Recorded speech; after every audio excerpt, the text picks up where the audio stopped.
Guys, I want to analyze the game played between Fabiano Caruana and Ding Liren in the third round of Norway Chess. I was talking a lot about Ding Liren's form in this tournament, and this game is again good for Fabi, but for Ding, you'll see what happened. Bishop c4, knight f6, d3, we're going for again Italian game. Castle, castle, knight bd2, d6, c3. So in general, like, okay, you know the results, you know how Ding is performing, and it's actually crazy to see the world champion in such shape.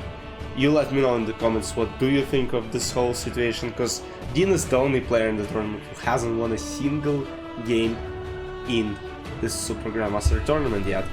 Other players won at least one time, while Ding is on the last place and hasn't won a single one. Alright, queen b8, rook e2, and in this game he played against Fabi, world number 2 at that time. And during this tournament actually, Hikaru has already surpassed Fabi for their second spot. 97, knight f1, you know, maneuvering the pieces, d5.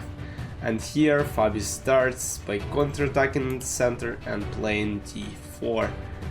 Takes, queen b6, bishop e3, takes, and now Fabi has a great bishop on d4. Potential attack coming this way. Queen b7, takes, and now knight g3. And guys, this position, I mean, on this level, it's equal, but it's a bit unpleasant practically, because knight h5, rook e3, this queen, I don't know, maybe d2, h6 potentially, rook a8. So Ding brings his pieces into the action, maybe he'll trade few pieces off the board. Fabi plays queen d2, exactly what I was talking about. c5, bishop e3, and now potentially this. And here I think it's an absolutely impossible move to find was bishop h3. And the idea of bishop h3 is that after g takes h3, there is knight e5, threatening on f3, and you know, it's actually tough to play here, because after queen f1 there is queen d7, queen h3. I mean, I wouldn't have found that, but I think Magnus would have found that. Because, yeah, it's some resource which is absolutely crazy to find in a classical game. I mean, Blitz you probably wouldn't, but in classical you have chance of finding this bishop h3 and knight f3 idea, considering that, you know, white pieces are kinda messing with each other, and they don't let each other go. So king h7 instead was played, and now rook e1. So Fabi doubles the rooks on e-file. He's ready for all sorts of d4 ideas. Queen c6, attacking pawn on a4. Ding wants to take a pawn. Fabi doesn't care. Fabi plays bishop f4, giving up this pawn on a4, which Ding of course takes. And can you imagine? I mean, right now it's only plus 0.6, but just in a matter of 7 moves, Ding will resign in this game. I mean, that's unbelievable. I think I would have folded more than Ding here, but first it started with beautiful knight f5, and maybe I couldn't have folded this, but alright. Knight f5. Basically the idea of this move is that we place this beautiful and strong knight on f5 by using the spin on e-file. Queen c6, and according to computer here, moves like rook g8 still hold the game, because after, let's say, knight d6 there is rook ef8, and though it doesn't look great for black as it's very passive, but according to computer, black are fine, they're holding the position, it's all good, but that didn't happen. And after knight f5, queen c6 was played. And now the action starts. First move, Kiddish, knight g7 was played on the board. The idea of this move is after king g7, which was played, bishop h6. King goes back to h7, and now bishop f8. Of course, black have no choice but take this bishop on f8, but that was a mistake.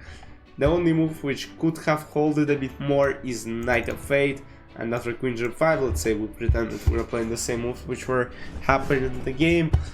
Actually, you know, black still somehow managed to, you know, play some moves. But what happened in the game? Rook f8 and queen g5, and now Fabi is setting up a deadly threat. So rook e8 was played and c4. So the idea of c4 move is basically that d takes c4 and there is a square on e4 for the rook, while it is not available here, right?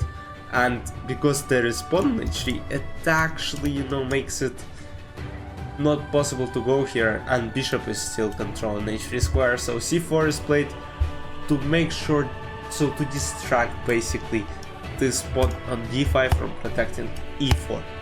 So rook b8, and now the final move by Fabi, which is kiddish, rook e6.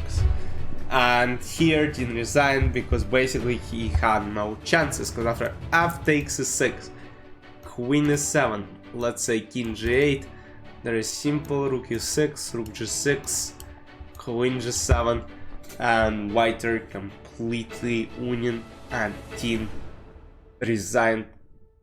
And I mean, disastrous tournament for Chinese world champion. It's very hard to see where it's all going. I mean, when you look at the play that Ding shows, you know, people might think that it'll be an easy match for Gukesh, but guys, let's not make fast conclusions before the match will eventually start. But for now, let me know in the comments what do you think about the game, about Ding's performance specifically. I'll see you in the next video tomorrow. Bye bye.